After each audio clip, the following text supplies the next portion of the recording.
Bismillahirrahmanirrahim. Assalamu alaikum dear students. I am Mohsin Munawwar, your biology teacher for NMD CAT session. आज हम coordination and control का part chemical coordination discuss करेंगे जो कि lecture number 2 है। तो lecture के लिए चलते हैं बोर्ड की तरफ। आज की इस लेक्चर में हम केमिकल कोऑर्डिनेशन का पार्ट डिस्कस करेंगे जिसमें जो कोर्स कंटेंट्स शामिल हैं उसमें पहला पॉइंट हार्मोन्स डिस्कस करेंगे, यानी कि एंडोक्राइन ग्लैंड्स और उसकी जो सिक्रीशंस हैं जिनको हम हार्मोन्स का नाम देते हैं। सेकेंडली एंडोक्राइन ग्लैंड्स डिटेल में देखेंगे कि ह्यूमन में या मेल में कौन कौन से एंडोक्राइन ग्लैंड्स होते हैं, उनकी सिक्रीशंस क्या हैं। थर्ड कंपोनेंट जो कि आज के सिलेबस का हिस्सा होगा that will be feedback mechanism, जिसमें positive feedback mechanism and negative feedback mechanism में हम explanation with reference to examples discuss करेंगे। तो सबसे पहला पॉइंट देखें, hormones. Hormones are actually the organic molecules. अगर हम डेफिनेशन देखें तो ये ऑर्गेनिक मॉलिक्यूल्स होते हैं जो कि बुनियादी तौर पर सॉल्युबल होते हैं और produced in one part of the body and triggers a specific chemical reaction. अब ये ट्रिगर करते हैं, एक्चुअली हार्मोन लफ्ज ही का मतलब है ट्रिगर करना, तो ये ट्रिगर करते हैं a specific chemical reaction in target tissue. अब वो टारगेट टिश्यू जो है वो नियर बाय इट्स क्रिएशन हो सकता है और far away in the body उसकी लोकेशन वेरिएबल हो सकती है depending upon the type of the hormone and organ some distance away. अब ये जो हार्मोन है एक्चुअली ये एक ऐसा केमिकल है जो कि ट्रिगर करेगा। अब ट्रिगर करने का मतलब क्या है कि ये एक जगह से प्रोड्यूस हुआ और दूसरी जगह पे जाके इसने अपना टारगेट टिश्यूज को जाके ट्रिगर कर दिया। इसी वजह से हम इसको केमिकल मैसेंजर का नाम देते हैं, ऐसा केमिकल जो कि मैसेज सिर्फ जो है वो ट्रांसफर करता है। इस बात को हम इस तरह से एलैबोरेट कर सकते हैं कि ये केमिकल रिएक्शन को इनिशिएट नहीं करते। अब केमिकल रिएक्शन इनिशिएट करना या उसको प्रोसीड करना, ये इसमें डिफरेंस क्या है? तो बुनियादी तौर पर जो हार्मोन्स हैं इनको हम एक टर्म इस्तेमाल करते हैं, दीज आर द रेगुलेटर्स। ऐसे केमिकल्स हैं जो कि केमिकल रिएक्शन को इनिशिएट तो नहीं करेंगे लेकिन रेगुलेट करेंगे। रेगुलेट करना दोनों सूरतों में हो सकता है, that may increase the rate of reaction और decrease the rate of reaction. They do not able to initiate a chemical reaction। इसका मतलब ये हुआ कि ये सिर्फ मैसेज ट्रांसफर करेंगे। अब यहीं पे हम इन दोनों टर्म्स में भी डिफरेंस देख सकते हैं, दैट इज अबाउट हार्मोन और एंजाइम। अब हार्मोन जो है वो क्या कर रहा है? सिर्फ रेगुलेट कर रहा है, जबकि एंजाइम जो है वो एक्सेलरेटर के तौर पर काम होता है। तो हम ये समझते हैं कि हार्मोन जो है दे कैन नॉट और do not initiate a biochemical reaction. They are effective in low concentration because they have only to elicit, only to trigger। जैसे ही ट्रिगर कर देंगे बाकी का काम जो है वो एंजाइमेटिक एक्टिविटी होगी उस रिएक्शन को प्रोसीड करना। तो इसका मतलब ये क्योंकि रेगुलेटर हैं तो इसलिए ये स्टिमुलेट करते हैं और इनहिबिट करते हैं एक केमिकल रिएक्शन को। अब अगर हम हार्मोन को रेगुलेटर के तौर पर कंसिडर करें तो वो मेटाबॉलिक एक्टिविटीज को तो रेगुलेट कर रहे होते हैं, उसके साथ साथ सम टाइम ये स्लो प्रोसेसेस में दोनों तरह से इनका मोड ऑफ एक्शन देखा जाता है। ये रिलेटिवली मोस्ट रैपिड एक्शन और स्लो रिस्पॉन्सेस के लिए दोनों के लिए डिफरेंट टाइप के हार्मोन्स काम करते हैं। जैसे कुछ हार्मोन जो कि ग्रोथ एंड डेवलपमेंट को, जो स्लो चेंजेस हैं उनको भी रेगुलेट कर रहे होते हैं। तो इसका मतलब ये एक ब्रॉडर टर्म है जो कि सिर्फ केमिकल रिएक्शंस या मेटाबॉलिक एक्टिविटीज पे रिस्ट्रिक्ट नहीं करती, बल्कि इससे रिलेटेड जो डिफरेंट टाइप के रिस्पॉन्सेज हैं जिसमें स्लो रिस्पॉन्सेज भी आते हैं जो कि ग्रोथ एंड डेवलपमेंट को प्रोसीड करते हैं, उनमें भी हार्मोन अपना काम करते हैं। जैसे इसकी एंटीरियर पिट्यूटरी से रिलीज होने वाला hormone gonadotrophin hormone actually growth के प्रोसेस को मेंटेन कर रहा होता है, जो कि रिलेटिवली स्लो प्रोसेस है और एक लॉन्ग ड्यूरेशन के लिए अपनी बॉडी में वो रह रहा होता है और उसके जो है वो इफेक्ट्स जो है वो लॉन्ग टर्म इफेक्ट्स होते हैं। अब अगर हम इसी पॉइंट को हार्मोन को देखें तो हार्मोन एक्चुअली रिलीज कहाँ से होते हैं, प्रोड्यूस कहाँ से होते हैं, तो उसके लिए हम कहते हैं देयर आर स्पेसिफिक टिश्यूज और ग्लैंड्स। एक्चुअली जो हमारा नर्वस सिस्टम और केमिकल कोऑर्डिनेशन में, जब हम नर्वस कोऑर्डिनेशन और केमिकल कोऑर्डिनेशन की बात करते हैं तो मुख्तलिफ किस्म के जो हार्मोन्स प्रोड्यूस होते हैं ये इफेक्टर्स से ही प्रोड्यूस होंगे जो कि ग्लैंड्स हैं। अब ग्लैंड्स को अगर क्लासिफाई करें तो ये दो बेसिक कैटेगरीज होती हैं, there are may be endocrine glands और एक्सोक्राइन ग्लैंड्स। जब हम एंडोक्राइन ग्लैंड कहते हैं तो एंडोक्राइन ग्लैंड्स जो हैं ये डक्टलेस ग्लैंड्स होते हैं, ऐसे ग्लैंड्स जो कि बुनियादी तौर पर अपनी सिक्रीशंस जो हैं वो पोर करते हैं in the blood stream.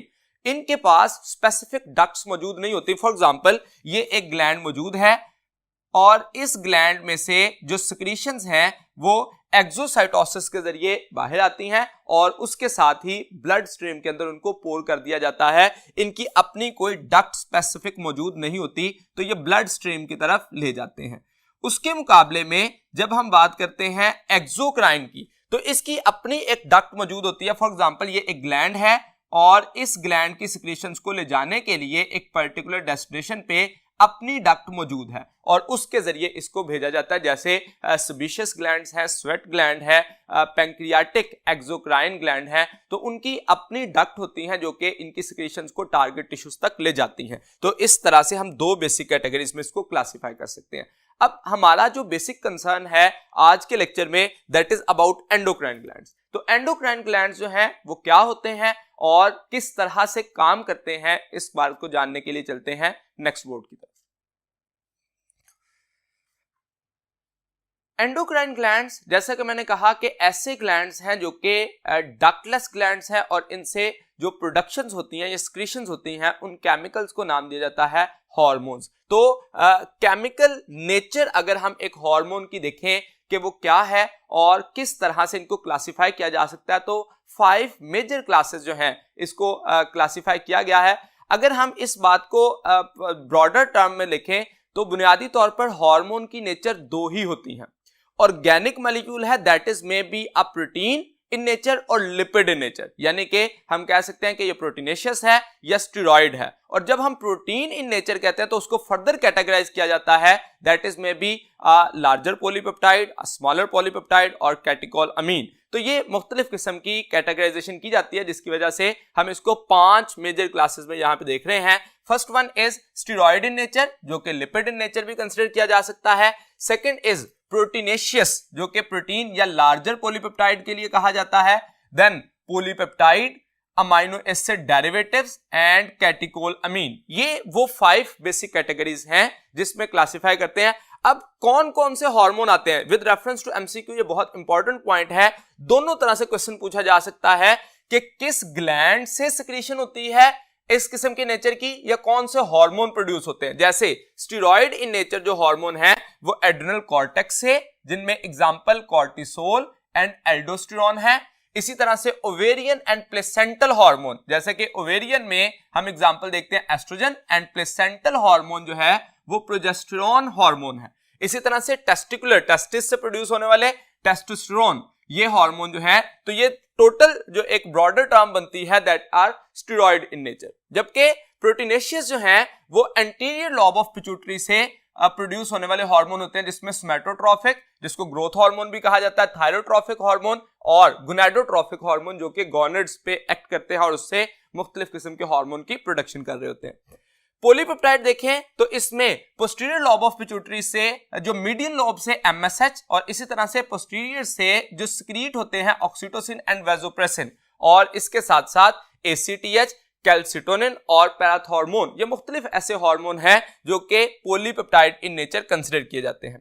Amino acid derivative देखें तो अमाइनो एसिड से ड्राइव किया गया जो hormone that is actually thyroxine जो कि थायराइड ग्लैंड से रिलीज होगा, और कैटेकोल अमीन एड्रिनल मेडल्ला से प्रोड्यूस होने वाले हार्मोन्स के क्लासिफिकेशन जो है वो कैटेकोल अमीन में की जाती है, जिसमें एड्रेनालिन और नॉर एड्रेनालिन, जिसको एपिनेफ्रिन या नॉर एपिनेफ्रिन का नाम भी दिया जाता है। तो ये एक समराइज वे में हमने बात की कि क्लासिफिकेशन अगर करना चाहें जो कि मेजर क्लासेस हैं तो उनको हम देख सकते हैं कि अकॉर्डिंग टू द नेचर जो हार्मोन है वो 2 मेजर और ब्रॉड क्लासेस में देखें तो 5 बेसिक क्लासेस में इनको डिवाइड किया जाता है। जैसे मैंने कहा कि हार्मोन जो है वो 2 ही बुनियादी डिवीजन्स हैं उसकी, एक प्रोटीन इन नेचर है और दूसरा स्टेरॉइड इन नेचर है। तो जब हम mode of action of hormone देखते हैं तो उसमें हम इन्हीं 2 मोड्स को ही डिफाइन करते हैं।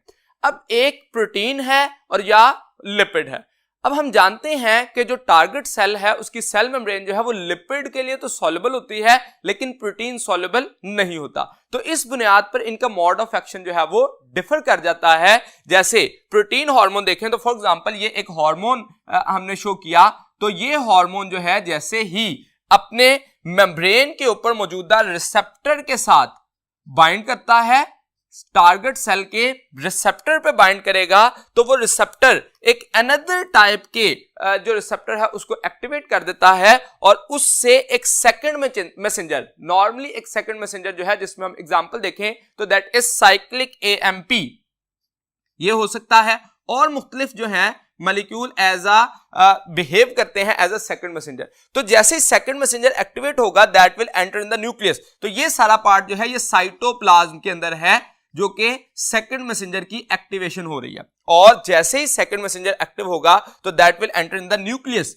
और न्यूक्लियस में जाके वो जीन की एक्टिवेशन कर देगा जिससे एक्शन जो है वो परफॉर्म हो जाएगा। तो ये जो बेसिक पॉइंट था that is protein hormone can not dissolve और soluble in the cell membrane of target cell, जबकि steroid hormone lipid in nature होने की वजह से ये हार्मोन जो है बुनियादी तौर पर एंटर हो जाता है थ्रू द सेल मेम्ब्रेन, और स्टेरॉइड रिसेप्टर जो कि साइटोप्लाज्म के अंदर मौजूद होते हैं उनके साथ बाइंड करता है and that structure will enter in the nucleus. और फिर वो न्यूक्लियस के साथ में जो मौजूदा जीन है और जीन के पर्टिकुलरली प्रोमोटर साइट पे जब जाके बाइंड करता है तो वो एक्टिवेशन स्टार्ट कर देता है, as a transcription factor behave करता है जिससे ट्रांसक्रिप्शन स्टार्ट हो जाती है और मैसेंजर आरएनए की प्रोडक्शन शुरू हो जाती है। और फिर जैसे ही मैसेंजर आरएनए बनेंगे तो उससे मुख्तलिफ किस्म की प्रोटीन्स बनेंगी, और according to the type of the hormone जो प्रोटीन बनेगी उसकी वजह से मुख्तलिफ स्ट्रक्चर और फंक्शन जो है वो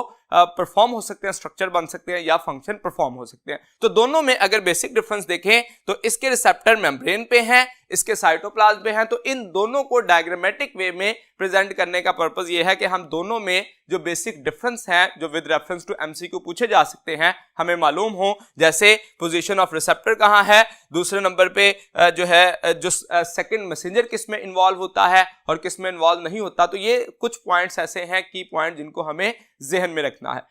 अब मोड ऑफ एक्शन जब हम जान लेते हैं तो नेक्स्ट पॉइंट जो है वो डिफरेंट टाइप के जो ग्लैंड्स हैं उनसे कौन सी सिक्रीशंस हो रही हैं, कौन कौन से पर्टिकुलर ग्लैंड कौन सी सिक्रीशंस कर रहे हैं, इस बात को जानने के लिए चलते हैं नेक्स्ट बोर्ड की तरफ।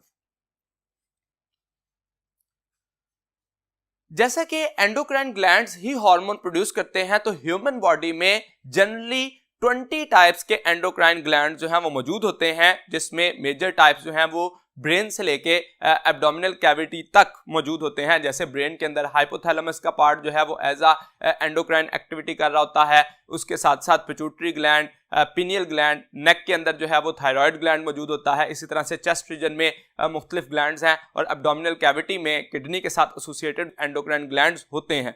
तो 20 टाइप्स जो हैं वो नेचुरली या जनरली हमारी बॉडी में एग्जिस्ट करती हैं। उसमें से हम वन बाय वन जो मेजर टाइप्स हैं उनको डिस्कस करेंगे, जिसमें सबसे पहले जो है हाइपोथैलेमस जो कि न्यूरोसेक्रेटरी रोल प्ले कर रहा होता है। हाइपोथैलेमस को हम कहते हैं ये एक कनेक्टिंग लिंक है, that is the structure which is responsible to connect the nervous system with the chemical या एंडोक्राइन सिस्टम। तो connecting link between nervous coordination as well as chemical coordination है।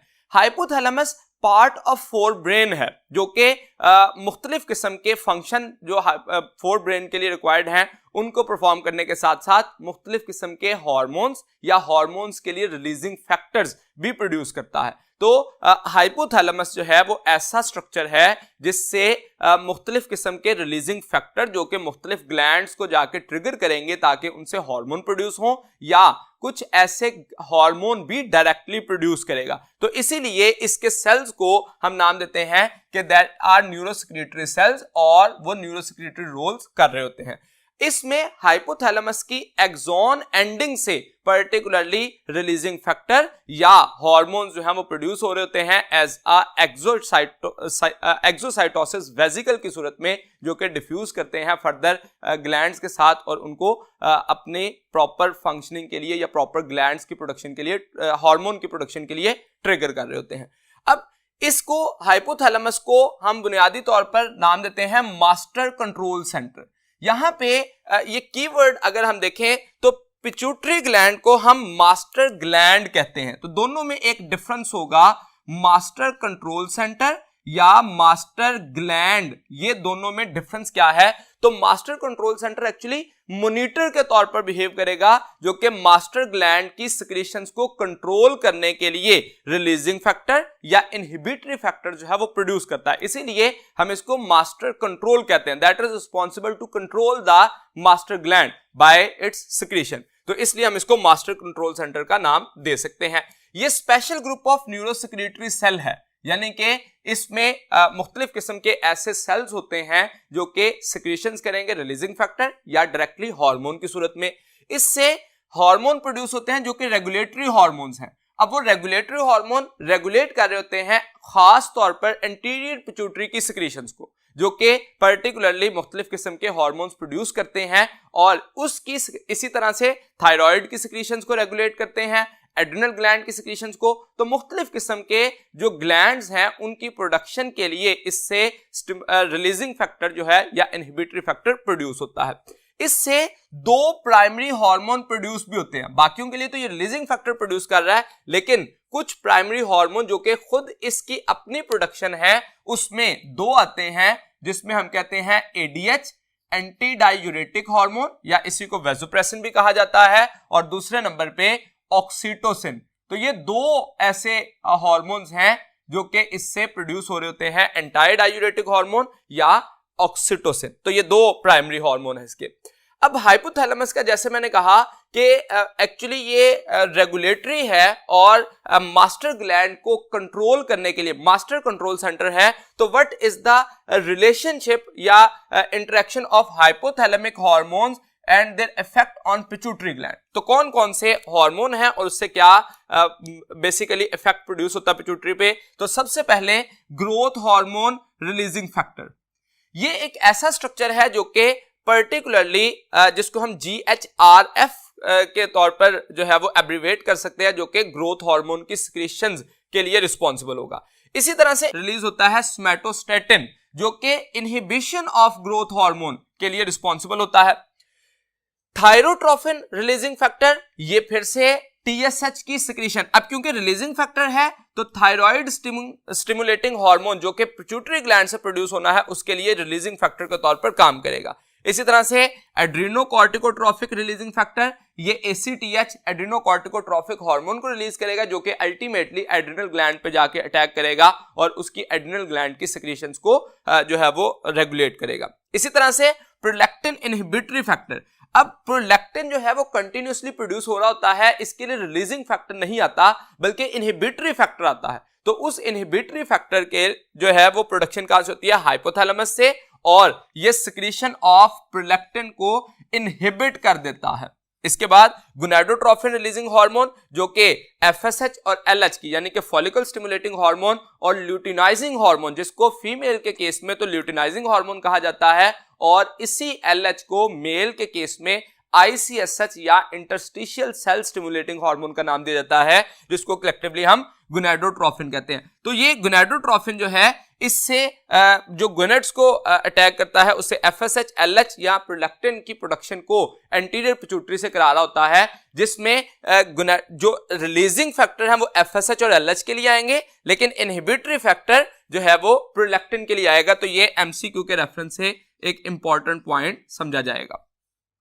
अब ये रिलेशन हमने कहा पिट्यूटरी ग्लैंड का hypothalamus के साथ, तो पिट्यूटरी ग्लैंड एक्चुअली जैसे मैंने शुरू में कहा कि ये एक मास्टर ग्लैंड है। ये एक्चुअली हमारे ब्रेन का के अंदर मौजूद होता है, जो कि एक पी साइज का है और इसका वेट 0.5 ग्राम तक कंसिडर किया जाता है। ये हाइपोथैलेमस के साथ अटैच होता है। तो अगर इसकी अटैचमेंट देखें तो हाइपोथैलेमस के साथ अटैच है, बिलो द हाइपोथैलेमस होता है, और हाइपोथैलेमस के साथ जो पिट्यूटरी अटैच होता है, तो जो दरमियान में स्टॉक होती है जिसके जरिए इसकी अटैचमेंट होती है, that is called as infundibulum. तो ये इसके जरिए अटैच हुआ होता है। इसके पार्ट को तीन हिस्सों में एंटीरियर पिट्यूटरी, मीडियन पिट्यूटरी या पोस्टीरियर पिट्यूटरी में डिवाइड किया जाता है। तो इन तीनों पार्ट्स में से एंटीरियर पिट्यूटरी वो मेन पार्ट है जिससे मैक्सिमम हार्मोन्स प्रोड्यूस होते हैं। अप्रोक्सीमेटली 6 हार्मोन्स की प्रोडक्शन जो है वो एंटीरियर पिट्यूटरी से हो रही होती है और वो लिंक होती है उसकी सिक्रीशंस हाइपोथैलेमस से प्रोड्यूस होने वाले रिलीजिंग फैक्टर या इनहिबिटरी फैक्टर से। तो जो पिट्यूटरी ग्लैंड है उससे कौन कौन से पार्ट से कौन से हार्मोन प्रोड्यूस होते हैं ये जानने के लिए चलते हैं नेक्स्ट बोर्ड की तरफ। अब जो पिट्यूटरी ग्लैंड है, जैसा कि मैंने कहा कि ये 3 बुनियादी लॉब्स पर मुश्तमिल होता है, जिसमें main lobe anterior pituitary consider किया जाता है और मीडियन जो है वो लेसर इंपॉर्टेंट इन ह्यूमन होता है। इसका जो साइज है ये बिल्कुल थिन पार्ट, दोनों पार्ट्स के दरमियान में, एंटीरियर और पोस्टीरियर के दरमियान में वेरी थिन पार्ट की सूरत में होता है, जिससे पर्टिकुलरली एक ही हार्मोन प्रोड्यूस होता है, मेलानोसाइट स्टिमुलेटिंग हार्मोन। और जो पोस्टीरियर लोब है वो एज सच अपनी कोई प्रोडक्शन नहीं रखता, इसका काम सिर्फ और सिर्फ storage and secretion of the hypothalamic primary hormones है जो कि एडीएच या ऑक्सीटोसिन होते हैं। तो इसका मतलब जो मेन हार्मोन प्रोड्यूस हो रहे होते हैं वो एंटीरियर पिट्यूटरी से हैं। तो what are the basic hormone which are produced by anterior pituitary and what are their functions. तो अगर हम पिट्यूटरी ग्लैंड से प्रोड्यूस होने वाले हार्मोन्स की लिस्ट देखें तो उसमें सोमैटोट्रोफिक हार्मोन है, इसके अलावा थायराइड स्टिमुलेटिंग हार्मोन जिसको टीएसएच कहा जाता है, इसी तरह से एड्रिनोकॉर्टिकोट्रोफिक हार्मोन जो कि एसीटीएच या गोनाडोट्रोफिन हार्मोन जीएच का नाम इसको दिया जाता है, जो कि गोनाडोट्रोफिन रिलीजिंग फैक्टर से जो है वो प्रोड्यूस होगा फ्रॉम हाइपोथैलेमस। अब अगर पहले हार्मोन की हम बात करें सोमैटोट्रोफिक हार्मोन, तो इसकी सिक्रीशन जो है वो इन्फ्लुएंस ऑफ जीएचआरएफ की वजह से ये इन्फ्लुएंस्ड होता है।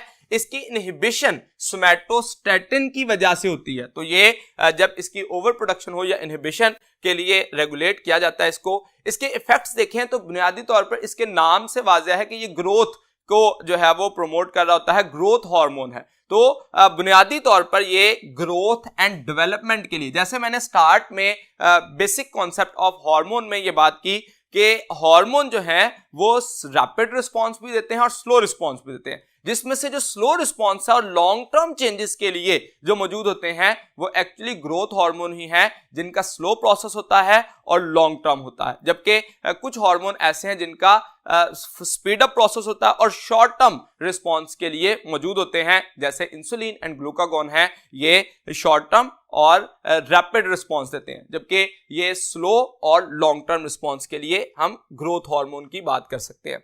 इसका काम ग्रोथ एंड डेवलपमेंट है। किस तरह से ग्रोथ के लिए? तो स्टिमुलेट करेगा growth and division of the cell. जब सेल्स की डिवीजन होगी तो उसकी वजह से number of cell as well as size of the cell जब इंक्रीज करेगा तो growth and division of the cell consider किया जाएगा।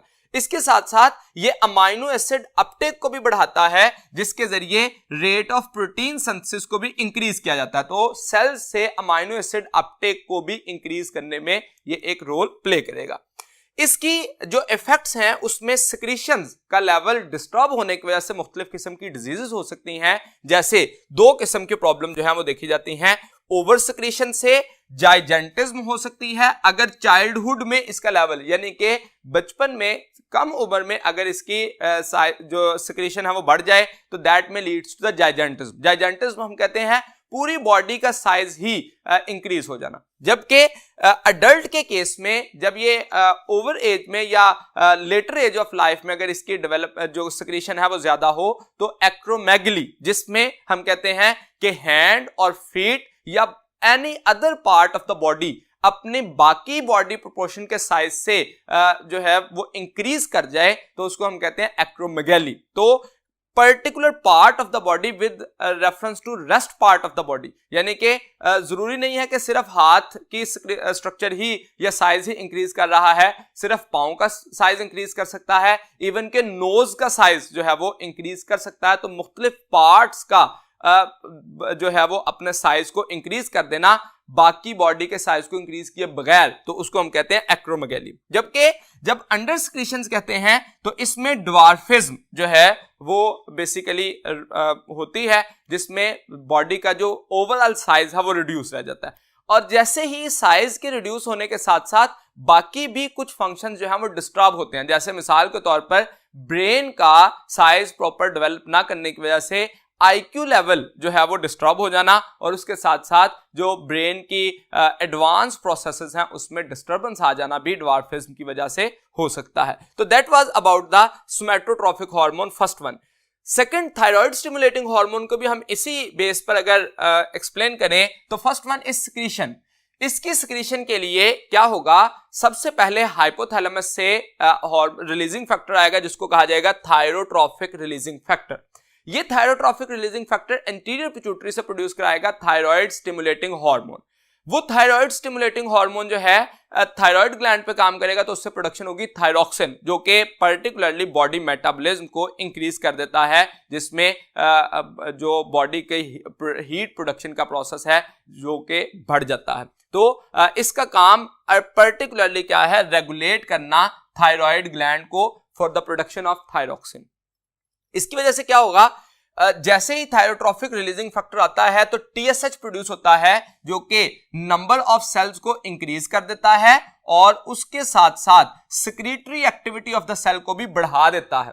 अब ये जो हार्मोन है ये थायराइड ग्लैंड की जो प्रोडक्शन है उसको स्टिमुलेट करेगा और उससे थायरॉक्सिन प्रोड्यूस होगा, जो कि बाकी डिफरेंट फंक्शन परफॉर्म करेंगे जो हम थायराइड ग्लैंड की सिक्रीशंस के वक्त उसमें पढ़ेंगे।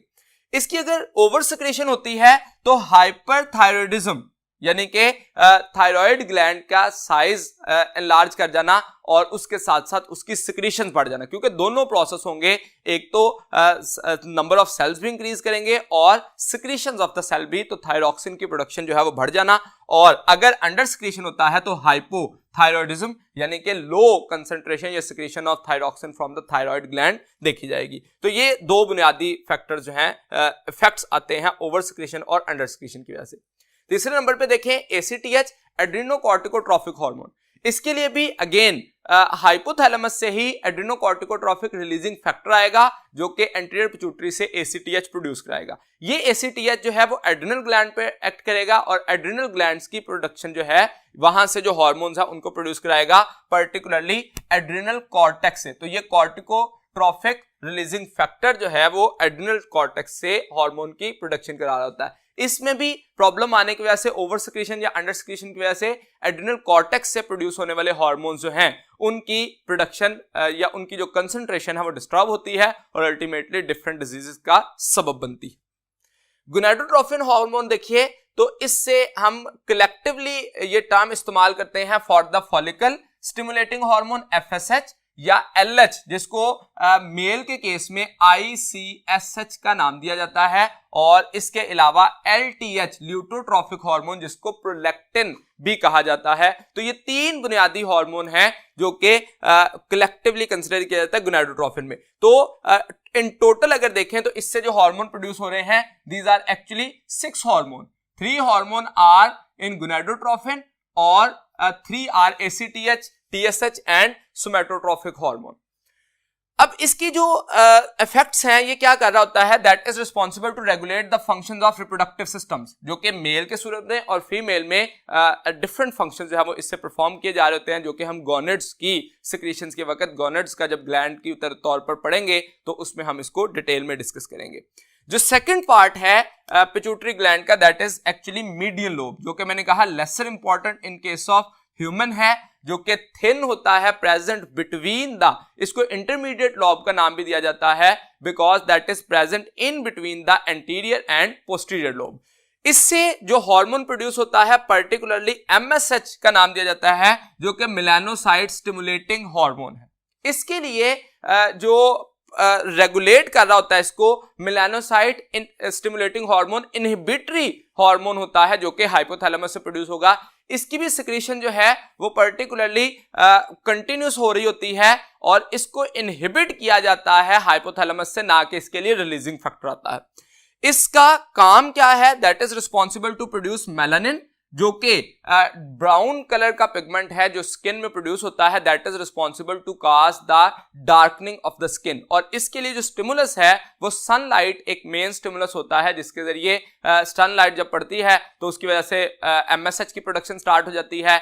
MSH leads for the production of melanin from the skin, और उसकी वजह से स्किन सेल से जो मेलानोसाइट्स हैं उनसे ये प्रोड्यूस होना शुरू होता है और ultimately darkening of the skin का सबब बनता है।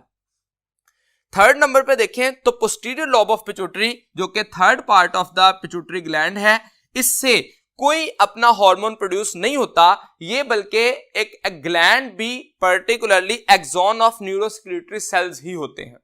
इसमें हाइपोथैलेमस में प्रोड्यूस होने वाले हार्मोन एक्सॉन एंडिंग से बडिंग ऑफ या वेजिकल की सूरत में एक्सोसाइटोसिस के जरिए हार्मोन जो हम रिलीज होंगे और यहां पे आके स्टोर होंगे और at the time of particular effect इनकी यहां से सिक्रीशन होगी। तो इसका मतलब हम कह सकते हैं कि पोस्टीरियर लोब से कोई हार्मोन प्रोड्यूस नहीं होता, बल्कि यहां से सिर्फ और सिर्फ क्या हो रहा होता है, हार्मोन की स्टोरेज और सिक्रीशन हो रही होती है। इस हार्मोन की जो स्टोरेज है, ये सिक्रीशन है, उसमें एक हार्मोन ADH है जिसको एंटाई डायूरेटिक हार्मोन, और ऑक्सीटोसिन है जो कि पर्टिकुलरली प्रोड्यूस हो रहा होता है। तो जो एंटी डायूरेटिक हार्मोन है, इसके लिए जो इफेक्ट्स हैं जो इसके प्रोड्यूस होने के लिए बेसिकली सिग्नल रिक्वायर्ड होते हैं, तो that is state of dehydration, यानी कि जब लो लेवल ऑफ वाटर होगा बॉडी में उस वक्त प्रोडक्शन होगी, डिक्रीज्ड ब्लड वॉल्यूम और उसके साथ साथ लो ब्लड प्रेशर, तो ये वो स्टिमुलस होंगे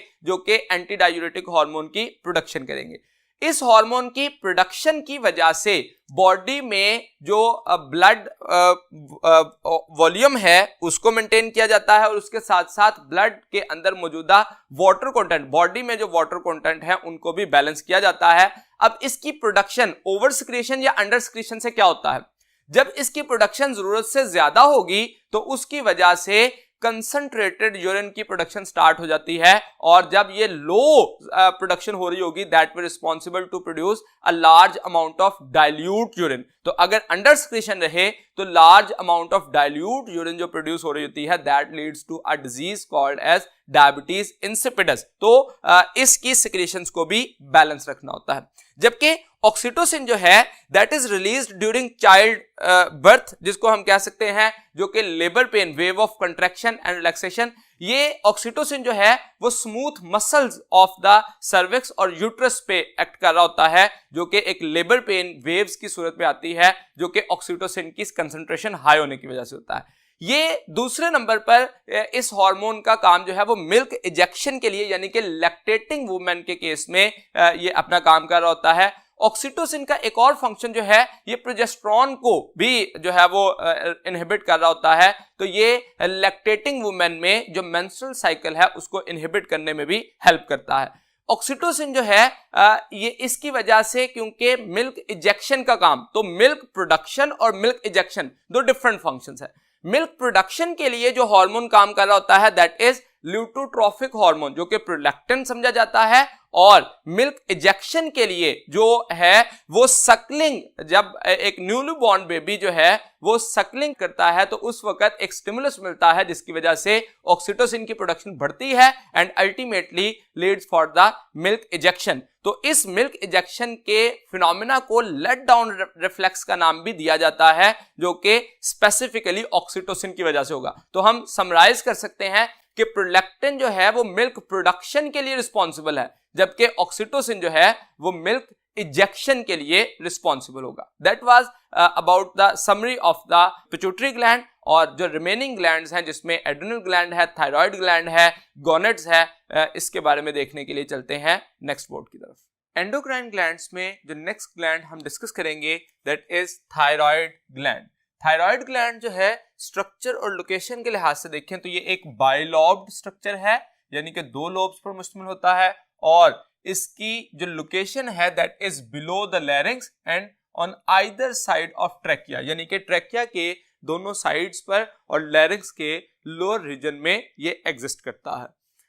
इसका जो हार्मोन है जिसको हम थायरॉक्सिन हार्मोन कहते हैं, इसका जो इफेक्ट है वो कहाँ पे होता है, यानी कि टारगेट साइट क्या है, तो मसल्स पे अटैक करता है, इसी तरह से skeletal region, gastrointestinal tract, nervous system and liver. तो ये वो एक्चुअली ऑर्गन्स हैं या ऑर्गन सिस्टम हैं जिन पे जो हार्मोन्स हैं थायरॉक्सिन और कैल्सिटोनिन का इफेक्ट होगा। तो हार्मोन्स अगर देखें तो इसमें बुनियादी तौर पर जो हार्मोन्स आते हैं उनको T3 एंड T4 यानी कि ट्राई आयोडोथायरोनिन और टेट्रा आयोडोथायरोनिन, मतलब आयोडीन के एटम्स के नंबर की बुनियाद पर ट्राई आयोडो में 3 आयोडीन जबकि टेट्रा आयोडो में 4 आयोडीन मौजूद होते हैं, तो इसलिए इनको टेट्रा आयोडो और ट्राई आयोडो का नाम दिया जाता है।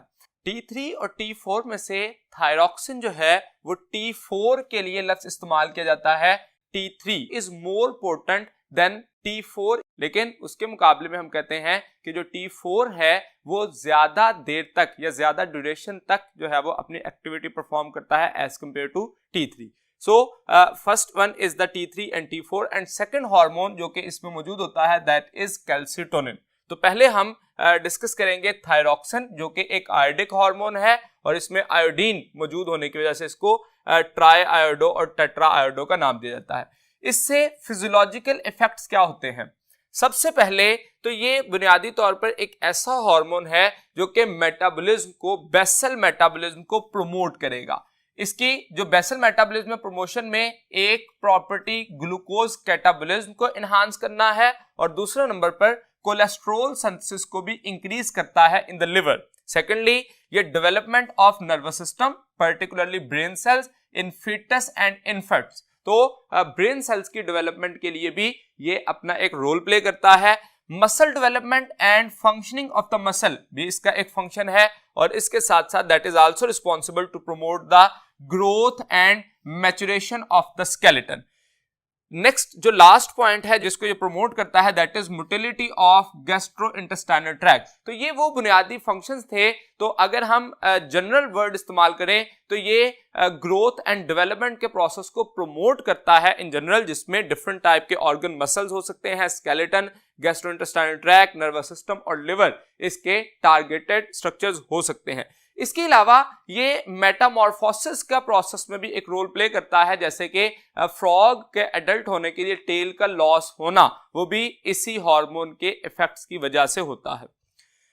इसकी ओवर सिक्रीशन और अंडर सिक्रीशन की वजह से क्या प्रॉब्लम्स आएंगी? तो अगर हम ओवर सिक्रीशन की बात करें तो इसकी वजह से हाइपरथायराइडिज्म, जिसकी वजह से जो डिजीज होती है that is called as Graves disease, और इस डिजीज में पर्टिकुलरली थायरॉक्सिन का लेवल जरूरत से ज्यादा प्रोड्यूस हो रहा होता है। इसमें ग्रेव्स डिजीज का जो एक सिम्टम जो कि यूजुअली देखा जाता है दैट इज एक्सोथैल्मिया यानी कि बल्जिंग ऑफ आई बॉल। ये एक ऐसा फैक्टर है जो कि ग्रेव्स डिजीज में ऑब्जर्व होता है एज अ सिम्टम। जबकि अंडर सिक्रीशन में हाइपोथायरॉइडिज्म, जो थायराइड ग्लैंड की सिक्रीशन है वो लो हो जाती है और इसमें दो बेसिक कैटेगरीज में इसको क्लासिफाई किया जाता है। इफ इट इज कंजेनिटल और by birth that is called as cretinism, और if it is in the adults that is called as myxoedema, और इसी को दूसरा नाम हम गोइटर भी कहते हैं जो कि due to the deficiency of iodine in the diet है। अब अगर ओवर सिक्रीशन होती है तो ये फिजियोलॉजिकल इफेक्ट्स जो हैं वो बूस्ट अप हो जाते हैं, जरूरत से ज्यादा हो जाते हैं, जो कि अल्टीमेटली डैमेजिंग हो सकते हैं। और अंडर सिक्रीशन में भी ये तमाम फिजियोलॉजिकल इफेक्ट्स जो हैं वो उनमें एबनॉर्मेलिटी आती है, खास तौर पर मेटाबॉलिक एक्टिविटीज जो है उनमें डिस्टर्बेंस इसकी अंडर सिक्रीशन की वजह से आती है। T3 और T4 के बाद जो दूसरा बेसिक हार्मोन है इससे प्रोड्यूस होने वाला दैट इज कैल्सिटोनिन। कैल्सिटोनिन जो है ये एक्चुअली ब्लड कैल्शियम लेवल को मेंटेन करने के लिए रिस्पॉन्सिबल होता है। इसका स्टिमुलस देखें तो that is responsible to be secreted if there is hypercalcaemia, मतलब के ब्लड के अंदर कैल्शियम का लेवल अगर हाई हो तो ये हार्मोन जो है वो प्रोड्यूस होता है। और इसके इफेक्ट्स क्या होंगे? ब्लड कैल्शियम लेवल को लोअर करना हाइपोकैल्सीमिया के लिए नहीं रिस्पॉन्सिबल होगा बल्कि मेंटेन करेगा, एक खास लेवल तक इसको कम करेगा जो कि बॉडी के नॉर्मल फंक्शंस के लिए रिक्वायर्ड है। अगर इसकी ओवर सिक्रीशंस हो जाए तो that can leads to the hypocalcaemia. तो इसकी ओवर सिक्रीशन की वजह से ब्लड कैल्शियम लेवल जो है वो कम हो सकता है। इसके इफेक्ट्स देखिए तो ये कैल्शियम डेपोजिशन इन बोन यानी कि स्ट्रेंथनिंग ऑफ द बोन के लिए कैल्शियम को डिपॉजिट करने के लिए स्ट्रेंथ ऑफ बोन बढ़ती है, इससे स्केलेटन जो है वो बेहतर होता है, और उसके साथ साथ ये डिक्रीज करता है अब्जॉर्प्शन बाय इंटेस्टाइन और इसके साथ साथ reabsorption by the renal tubule. तो रीअब्जॉर्प्शन ऑफ रीनल ट्यूब्यूल और उसके साथ साथ अब्जॉर्प्शन बाय द इंटेस्टाइन इसको डिक्रीज करता है। तो लोअर साइड पर एरो का मतलब हम डिक्रीज करना कंसीडर करेंगे और ये इंक्रीज करना डिपोजिशन इन द बोन। तो ये वो इफेक्ट्स हैं जो कि कैल्सिटोनिन की वजह से होते हैं, और इसकी ओवर सिक्रीशन और अंडर सिक्रीशन जो है वो इनमें डिस्टर्बेंस लाती है, जो कि अल्टीमेटली किडनी स्टोन और मस्कुलर एक्टिविटी इसके साथ साथ नर्वस एक्टिविटी को भी डिस्टर्ब कर देती है। तो ये थायराइड ग्लैंड से प्रोड्यूस होने वाले हार्मोन हमने देखे। नेक्स्ट बोर्ड की तरफ चलते हैं जहां पे हम पैराथायराइड ग्लैंड और उससे रिलीज होने वाले हार्मोन को डिस्कस करेंगे।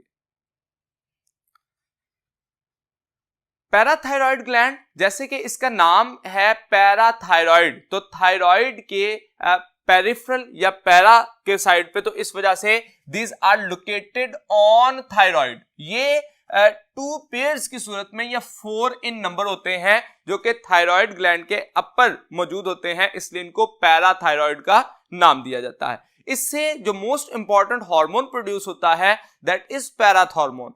पैराथॉर्मोन जो है वो एंटागोनिस्टिक टू कैल्सिटोनिन है। पैराथॉर्मोन का काम भी ब्लड कैल्शियम लेवल को मेंटेन करना है, लेकिन इसका स्टिमुलस कैल्सिटोनिन के स्टिमुलस के एग्जैक्टली ऑपोजिट होता है। कैसे? तो हम अगर इसके स्टिमुलस को देखें तो दैट इज हाइपोकैल्सीमिया, और उसके मुकाबले में कैल्सिटोनिन में हमने कहा था हाइपर कैल्सीमिया होता है, तो इसका स्टिमुलस उसके एग्जैक्टली ऑपोजिट है। इसका काम भी ब्लड कैल्शियम लेवल को मेंटेन करना है। अगर इसकी ओवर सिक्रीशन या अंडर सिक्रीशन होती है तो क्या प्रॉब्लम्स आ सकती हैं? ओवर सिक्रीशन की वजह से पैराथायराइड ग्लैंड ट्यूमर हो जाता है, मतलब ओवर सिक्रीशन की वजह से एक तो सिक्रीशन ऑफ द पैराथॉर्मोन बढ़ता है और उसके साथ साथ number of cells secreting the parathormone इनकी भी तादाद में इजाफा हो जाता है, that ultimately leads to the tumour formation. एक ट्यूमर फॉर्मेशन हो गया, दूसरे नंबर पर इससे हाइपर कैल्सीमिया होगा जो कि अल्टीमेटली रिस्पॉन्सिबल होगा 3 एक्टिविटी में, डिप्रेस करेगा नर्वस सिस्टम को, मसल वीकनेस करेगा और किडनी स्टोन फॉर्मेशन में जो है वो अपना रोल प्ले करेगा। अब इसकी ओवर सिक्रीशन की वजह से अगर किडनी स्टोन फॉर्मेशन हो रही है तो कैल्सिटोनिन की अंडर सिक्रीशन की वजह से किडनी स्टोन फॉर्मेशन होगी, तो ये दोनों जो है वो एंटागोनिस्टिक काम कर रहे होते हैं, यानी कि जो ओवर सिक्रीशन ऑफ पैराथॉर्मोन की वजह से इफेक्ट्स आ रहे हैं वो अंडर सिक्रीशन ऑफ कैल्सिटोनिन की वजह से इफेक्ट्स आएंगे, और वाइस वर्सा भी ये बात ठीक समझी जाएगी। अंडर सिक्रीशन की वजह से जो प्रॉब्लम आएगी वो हाइपोकैल्सीमिया होगा, जिसकी वजह से that is responsible to enhance the neuron excitability और अल्टीमेटली मस्कुलर एक्टिविटी को भी डिस्टर्ब करेगा, that can leads to the tetany. तो ये वो बुनियादी प्रॉब्लम्स हैं जो कि पैराथॉर्मोन की ओवर सिक्रीशन या अंडर सिक्रीशन की वजह से हो सकती हैं। नेक्स्ट जो है दैट इज पैंक्रियाज। पैंक्रियाज एक ऐसा ग्लैंड है जिसको हम डुअल ग्लैंड का नाम देते हैं because it is responsible to create या produce the endocrine as well as exocrine secretions. तो इसी वजह से इसको डुअल ग्लैंड का नाम दिया जाता है। इसमें जो एंडोक्राइन सिक्रीशंस होती हैं उसके लिए जो सेल्स होते हैं these are called as islets of Langerhans, क्योंकि जब हम हिस्टोलॉजिकल स्टडीज करते हैं तो उसमें पैचेस की सूरत में ये शो होते हैं, जिस वजह से इनको आइलेट्स ऑफ लैंगरहैंस का नाम दिया जाता है। जबकि जो एक्सोक्राइन एक्टिविटी कर रहे होते हैं वो एक्सिनार सेल्स कहलाते हैं, और एक्सोक्राइन जो सिक्रीशंस हैं उसमें खास तौर पर यहाँ पे पैंक्रियाटिक जूस जो है वो प्रोड्यूस हो रहा होता है जो कि एक्सोक्राइन एक्टिविटी है। अब अगर हम आइलेट्स ऑफ लैंगरहैंस, जो कि हमारा यहाँ पे बेसिक कंसर्न एंडोक्राइन ग्लैंड से है, तो हम आइलेट्स ऑफ लैंगरहैंस से स्पेशली बात करेंगे। तो आइलेट्स ऑफ लैंगरहैंस में डिफरेंट टाइप के सेल्स होते हैं जिसमें alpha, beta, delta and many others. तो यहाँ पे हम 2 बेसिक सेल्स जो कि डिटेल में डिस्कस करेंगे, that is alpha cells and beta cells. Alpha cells हमेशा लार्जर इन साइज होते हैं और लेसर इन नंबर होते हैं, जबकि बीटा सेल्स जो हैं वो स्मॉलर इन साइज होते हैं एंड मोर इन नंबर होते हैं। तो इनकी जो है वो हमें परसेंटेज भी अगर बात की जाए तो अल्फा सेल्स जो हैं वो लेसर इन नंबर होंगे, लेसर इन परसेंटेज होंगे, जबकि बीटा सेल्स जो हैं वो मोर इन परसेंटेज होंगे। अल्फा सेल्स से जो हार्मोन प्रोड्यूस होता है दैट इज ग्लूकागॉन, जबकि बीटा सेल से इंसुलिन और इसी तरह से अनदर सेल डेल्टा सेल से जिस तरह से somatostatin and different other hormones can also be produced by the islet of Langerhans of pancreas. Alpha cell glucagon produce कर रहे हैं और बीटा सेल इंसुलिन प्रोड्यूस कर रहे हैं। What will be the stimulus for the production of glucagon as well as insulin? तो glucagon की production के लिए हाइपोग्लाइसीमिया मतलब ब्लड ग्लूकोज लेवल जब कम होगा तो ग्लूकागॉन प्रोड्यूस होना शुरू होगा। That will be responsible for the conversion of glycogen into glucose, ताकि ब्लड ग्लूकोज लेवल हाई किया जा सके। तो इसके इफेक्ट्स में that will be responsible to increase the blood glucose level. वो इंक्रीज किस तरह से किया जा सकता है? एक प्रोसेस, उसमें ग्लाइकोजन को ग्लूकोज में कन्वर्ट किया जाएगा जिसको ग्लाइकोजेनेसिस का नाम दिया जाएगा। और इसके अलावा जो है फैटी एसिड मेटाबॉलिज्म का प्रोसेस जो है उसको इनहांस किया जाएगा। जबकि बीटा सेल्स जब इंसुलिन की प्रोडक्शन करते हैं तो वो स्टिमुलस क्या है? Against opposite to the glucagon, hyperglycaemia. अब इसके लिए स्टिमुलस था हाइपोग्लाइसीमिया। इंसुलिन तब प्रोड्यूस होगा जब ब्लड ग्लूकोज लेवल हाई है, और अगर ब्लड ग्लूकोज लेवल हाई हो तो इससे इंसुलिन की प्रोडक्शन से क्या इफेक्ट आता है? पहले तो वो ब्लड ग्लूकोज लेवल को डिक्रीज करता है। किस तरह से डिक्रीज करता है? उसके डिफरेंट वेज हैं। पहला तरीका जो इस्तेमाल किया जाता है, by increase the rate of glucose uptake by the cells. जो बॉडी सेल्स हैं उनसे ग्लूकोज अपटेक इंक्रीज हो जाती है ताकि ब्लड ग्लूकोज लेवल कम हो। दूसरे नंबर पे ग्लाइकोजेनेसिस मतलब ग्लाइकोजन है उसकी प्रोडक्शन बढ़ जाती है और उसके साथ साथ सेलुलर रेस्पिरेशन को इंक्रीज कर दिया जाता है। तो ये more than one ways use किए जाते हैं जिसके जरिए ब्लड ग्लूकोज लेवल को कम किया जाएगा। तो इंसुलिन ने ब्लड ग्लूकोज लेवल को कम करना है और ग्लूकागॉन ने ब्लड ग्लूकोज लेवल को बढ़ाना है। इसकी जो ओवर सिक्रीशन या अंडर सिक्रीशन है अल्टीमेटली डिस्टर्बेंस की तरफ जाएगी। जैसे अल्फा सेल्स जो हैं इनकी जो ओवर सिक्रीशन या अंडर सिक्रीशन है वो रेयर होती है और इसकी ओवर सिक्रीशन जो है वो अल्फा सेल्स के ट्यूमर का सबब बनती है। जबकि इंसुलिन की अंडर सिक्रीशन जो है वो एक डिजीज जिसको हम डायबिटीज मेलाइटस या कॉमनली शुगर का नाम देते हैं, जिसमें ब्लड ग्लूकोज लेवल जो है वो बढ़ जाता है। तो that was about the pancreas जिसमें एंडोक्राइन एक्टिविटी थी। जबकि एक्सोक्राइन में हमने कहा कि इससे पैंक्रियाटिक जूस जो है वो अल्टीमेटली प्रोड्यूस होता है, जो कि हमारे आज के सिलेबस का हिस्सा नहीं है। हम सिर्फ एंडोक्राइन सिक्रीशंस पे फोकस कर रहे हैं। नेक्स्ट ग्लैंड जो है दैट इज एड्रिनल ग्लैंड। तो उसके लिए चलते हैं नेक्स्ट बोर्ड की तरफ। एड्रिनल ग्लैंड्स जैसा कि नाम से वाज़ह है एड्रिनल एसोसिएटेड टू किडनी, तो ये बुनियादी तौर पर किडनी के अपर सरफेस पर मौजूद होता है, जिसके दो बुनियादी पार्ट्स होते हैं। पेरिफेरल पार्ट जो कि साइडों पर है, कॉर्टेक्स का नाम दिया जाता है, और जो इनर कोर है, सेंट्रल रीजन है, उसको मिडल्ला का नाम दिया जाता है। तो इसलिए इसको एड्रिनल कॉर्टेक्स और एड्रिनल मिडल्ला का नाम दिया जाता है। इन रीजन से डिफरेंट टाइप्स के हार्मोन प्रोड्यूस होते हैं। तो इनको रीजन के नेम की बुनियाद पर कॉर्टिकल हार्मोन और मिडलरी हार्मोन्स का नाम दिया जाता है। अगर हम एड्रिनल कॉर्टेक्स से जो कॉर्टिकल हार्मोन है उसकी बात करें तो इससे बुनियादी तौर पर दो तरह के hormone glucocorticoid and mineralocorticoids produce होते हैं और इसके साथ साथ एंड्रोजन। अब जो ग्लूकोकॉर्टिकॉइड है जिसको कॉर्टिसोन भी कहा जाता है, that is responsible to regulate the blood glucose level. अब जो मिनरलोकॉर्टिकॉइड है ये बुनियादी तौर पर एक ऐसा हार्मोन है जो कि ब्लड मिनरल्स को रेगुलेट करता है, जिसमें खास तौर पर सोडियम लेवल को रेगुलेट करने के लिए एल्डोस्टेरोन होगा। तो reabsorption of sodium ion from the kidney tubules वो एसोसिएटेड होता है with the secretion of aldosterone. तो इसको हम प्रिंसिपल मिनरलो कॉर्टिकॉइड का नाम भी देते हैं। जबकि थर्ड जो हार्मोन इससे आता है that is androgen. Andro male and generation या प्रोडक्शन, तो ये मेल कैरेक्टर्स की पर्टिकुलरली प्रोडक्शन के लिए रिस्पॉन्सिबल होता है, जिसमें मेन हार्मोन टेस्टोस्टेरोन है। अब अगर हम इन हार्मोन्स की जो ग्लूकोकॉर्टिकॉइड और मिनरलोकॉर्टिकॉइड है इसकी बात करें तो ये इनकी ओवर सिक्रीशन और अंडर सिक्रीशन जो है वो मुख्तलिफ किस्म की डिजीजेस काज करते हैं, जिसमें कशिंग्स डिजीज है और एडिसन्स डिजीज है। अब ये दोनों डिजीजेस जो हैं, जैसे बैलेंस ऑफ द ग्लूकोज और मिनरल करना इनका काम है। तो जैसे ही इसकी ओवर सिक्रीशन या अंडर सिक्रीशन होती है तो that will leads to the disturbance in general metabolism, जिसकी वजह से ग्लूकोज का लेवल डिस्टर्ब हो सकता है और उसके साथ साथ मिनरल लेवल जो है बॉडी में डिस्टर्ब हो जाता है, जो कि बॉडी के मेटाबॉलिज्म को डिस्टर्ब करेंगे।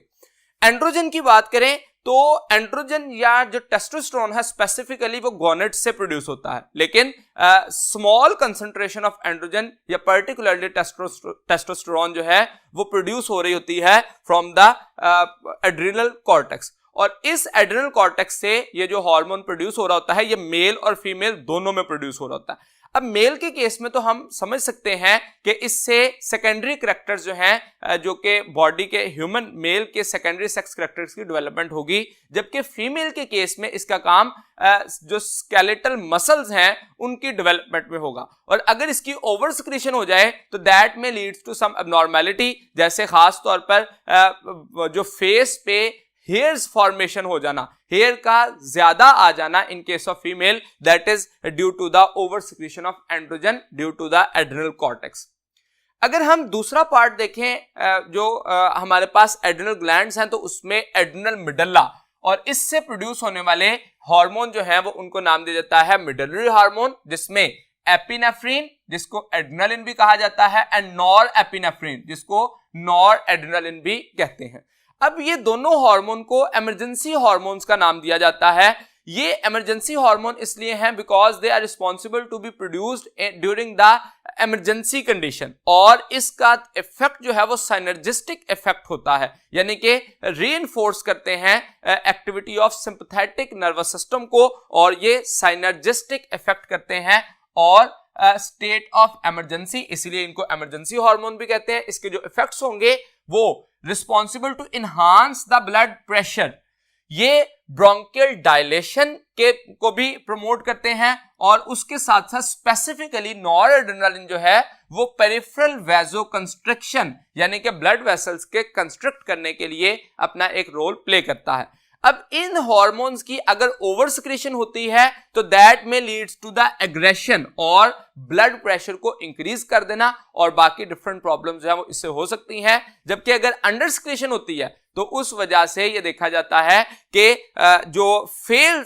टू कॉम्बैट द इमरजेंसी, मतलब एक्सपेरिमेंटली कुछ माइस में इस हार्मोन्स की सिक्रीशंस को या एड्रिनल मेडलरी पार्ट को रिमूव करके देखा गया, तो they have not capacity to withstand the cold environment. तो वो अपनी एनवायरमेंटल कंडीशंस में जो चेंजेस आ रही होती हैं, इमरजेंसी की कंडीशंस होती हैं, उनको कॉम्बैट नहीं कर पाते, जिस वजह से हम कंसिडर करते हैं कि अंडर सिक्रीशन की वजह से इमरजेंसी को कॉप ना करने की कैपेसिटी जो है वो आ जाती है। So that is the most important hormone which is commonly called as emergency hormone.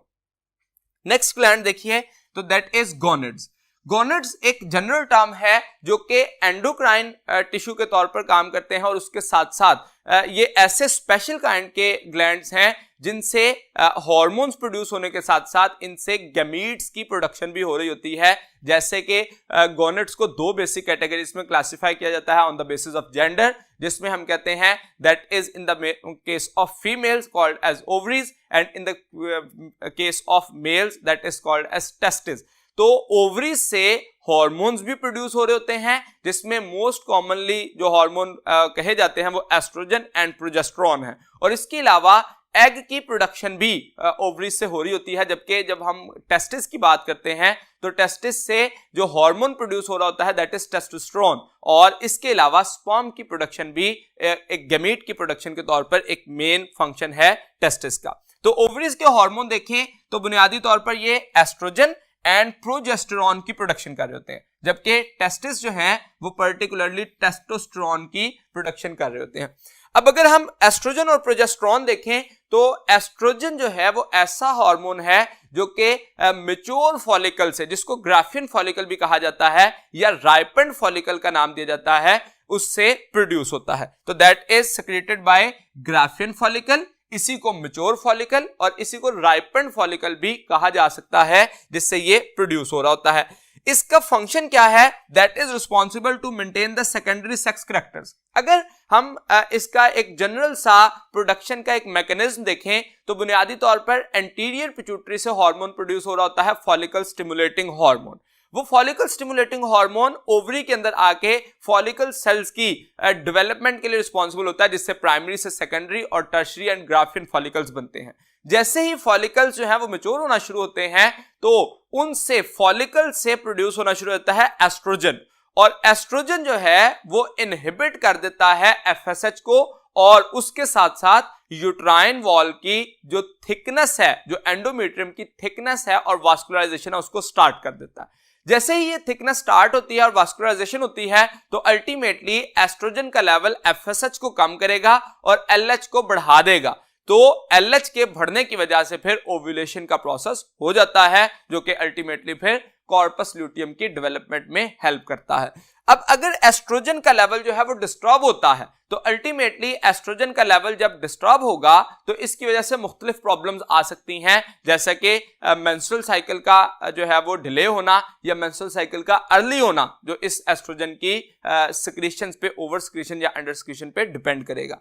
इसके साथ साथ progesterone that is responsible to be produced by corpus luteum, जिसको हम रप्चर्ड फॉलिकल का नाम भी देते हैं, तो ये इससे प्रोड्यूस हो रहा होता है। और इसके साथ साथ ड्यूरिंग प्रेगनेंसी, अगर हम नॉन प्रेग्नेंट फीमेल की बात करेंगे तो उसमें ये प्रोड्यूस होता है कॉर्पस ल्यूटियम से, जिसको टेम्परेरी ग्लैंड का नाम भी दिया जाता है, जो कि कुछ देर के बाद अगर प्रेगनेंसी ना हो, अगर फर्टिलाइजेशन नहीं होती तो ये डीजनरेट होना शुरू होता है और प्रोजेस्टेरॉन का लेवल डिक्रीज कर जाता है। और अगर प्रेगनेंसी हो जाती है, फर्टिलाइजेशन हो जाती है, तो अल्टीमेटली कॉर्पस ल्यूटियम के साथ साथ प्राइमरी स्ट्रक्चर के साथ साथ एक सेकेंडरी स्ट्रक्चर बन जाता है, जिसको हम नाम देते हैं प्लेसेंटा, और इससे भी ये प्रोजेस्टेरॉन की प्रोडक्शन हो रही होती है। तो प्रोजेस्टेरॉन इन दोनों से प्रोड्यूस होगा।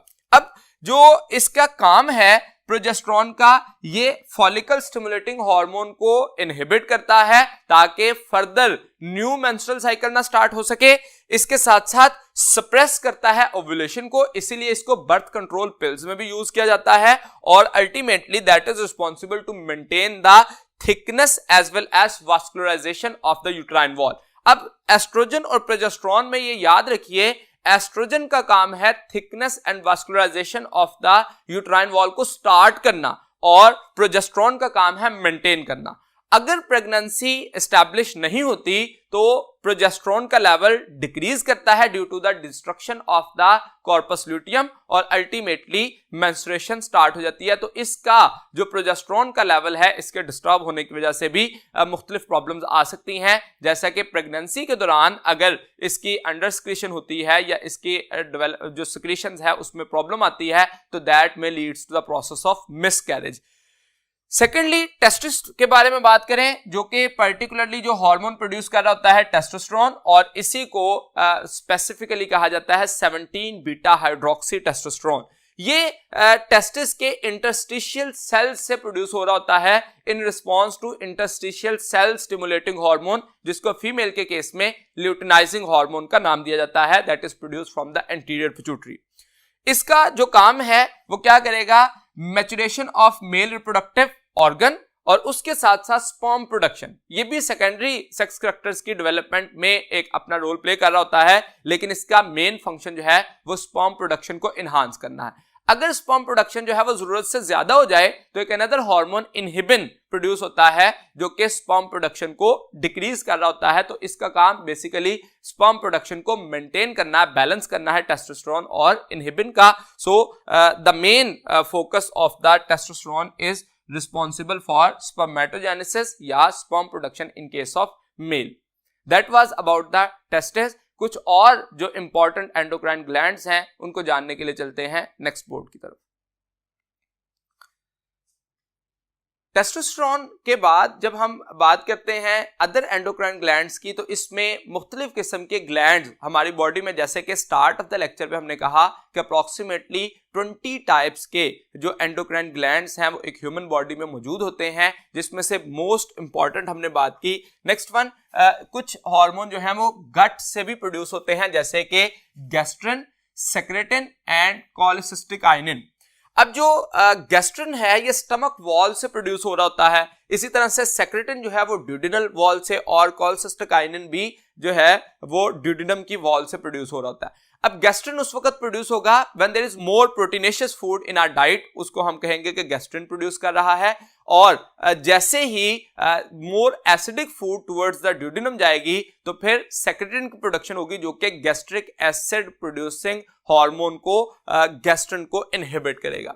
जबकि पिनियल ग्लैंड की बात करें जो कि हाइपोथैलेमस के साथ ब्रेन के पार्ट में ही मौजूद होता है, that is responsible to produce two kinds of hormone, melatonin and melanotonin. ये दोनों हार्मोन जो हैं वो मुख्तलिफ काम करते हैं। जैसे मेलाटोनिन जो है वो खास तौर पर हमारी बॉडी की रिदम्स, जो रिदमिक एक्टिविटीज हैं उनको मेंटेन कर रहा होता है, जबकि मेलानोटोनिन जो है वो उसका काम जो है रिवर्स ऑफ डार्कनिंग इफेक्ट है, जो कि खास तौर पर मेलानोसाइट स्टिमुलेटिंग हार्मोन के एंटागोनिस्टिक काम करता है।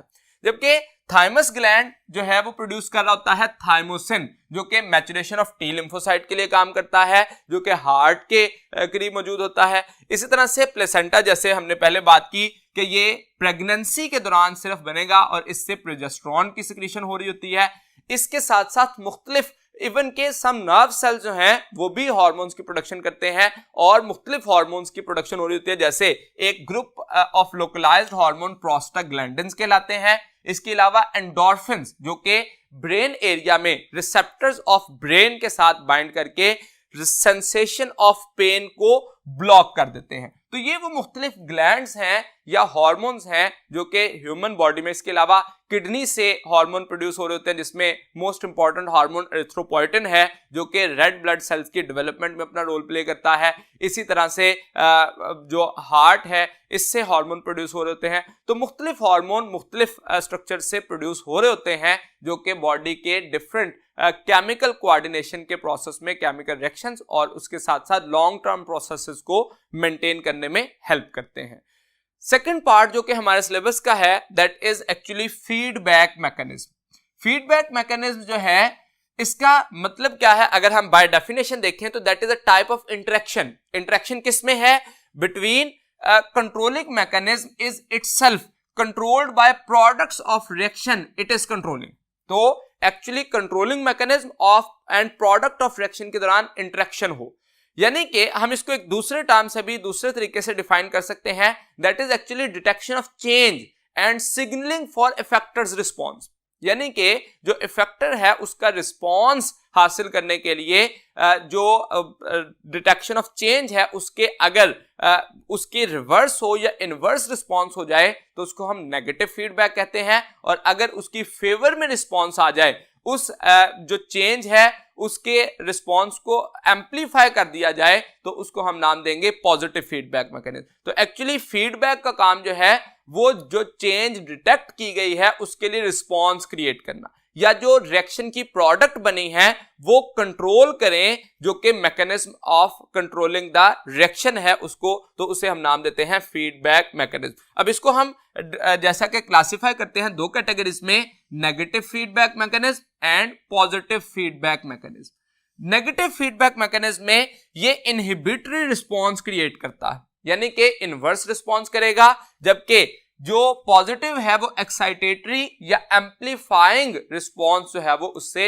प्रोड्यूस होगा। सो that is the main difference. जो नेगेटिव है वो स्टेबलाइज करता है सिस्टम को, ये नॉर्मल होम्योस्टैटिक फंक्शन को मेंटेन कर रहा होता है, जबकि पॉजिटिव जो है वो रेयर होता है और नॉन होम्योस्टैटिक है, यानी कि होम्योस्टैटिक सिस्टम को या होम्योस्टैटिक प्रोसेसेस को नॉर्मली डिस्टर्ब कर रहा होता है, सो वो रेयरली देखा जाता है।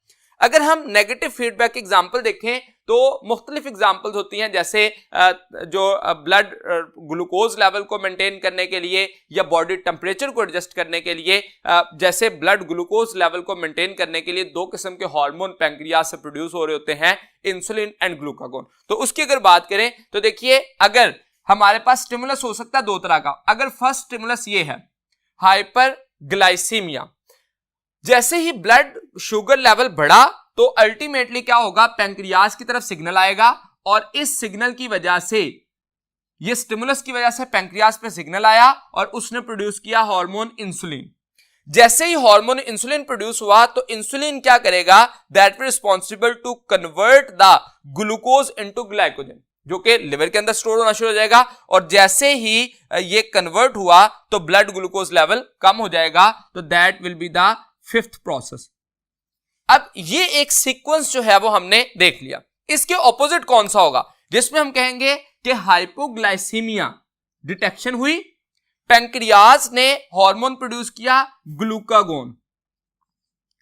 जब ग्लूकागोन की प्रोडक्शन होगी तो वो अल्टीमेटली क्या करेगा, जो हमारे पास ग्लाइकोजन मौजूद है उसको ग्लूकोज में कन्वर्ट कर दे। क्योंकि हाइपोग्लाइसीमिया था तो ग्लाइकोजन को ग्लूकोज में कन्वर्ट किया जाएगा, तो अल्टीमेटली कंडीशन क्या हो जाएगी, हाई ब्लड ग्लूकोज लेवल। तो इससे ये बात जो है वो अंडरस्टैंड कर सकते हैं हम इस प्रोसेस से कि जो चेंज डिटेक्ट हुई उसके इनवर्स रिस्पॉन्स आ जाए। ब्लड ग्लूकोज लेवल हाई जो है वो डिटेक्ट हुआ तो लो करने के लिए एक हार्मोन प्रोड्यूस होना शुरू हो गया। इसी तरह से अगर कम जो है वो लो ब्लड ग्लूकोज लेवल जो है वो डिटेक्ट हुआ तो उसको बढ़ाने के लिए हार्मोन प्रोड्यूस होना शुरू हो गया। उसके मुकाबले में पॉजिटिव फीडबैक में वो एम्पलीफाइंग प्रोसेस होता है, मतलब कि जो स्टिमुलस आएगा उसी को इनहांस किया जाएगा, एम्पलीफाई किया जाएगा। मिसाल के तौर पर release of oxytocin at the time of labour pain.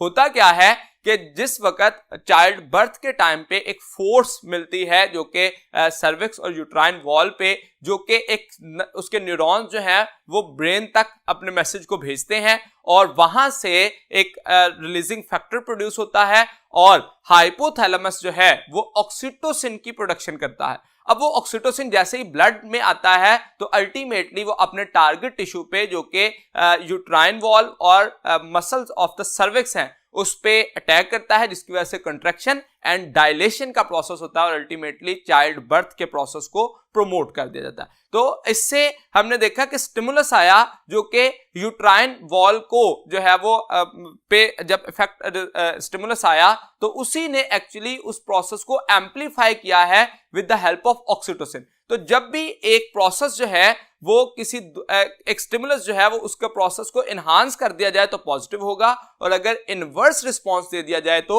Negative है। इसी तरह से सकलिंग से जो मिल्क सकिंग का प्रोसेस है सकलिंग बेबी की तरफ से, वो भी एक पॉजिटिव फीडबैक मैकेनिज्म का प्रोसेस होता है। इसके अलावा मुख्तलिफ नॉन होम्योस्टैटिक कंडीशन में जो डिजीजेस के केस में, जो प्रॉब्लम्स के केस में होता है, वो नॉर्मली पॉजिटिव फीडबैक को समझा जाता है।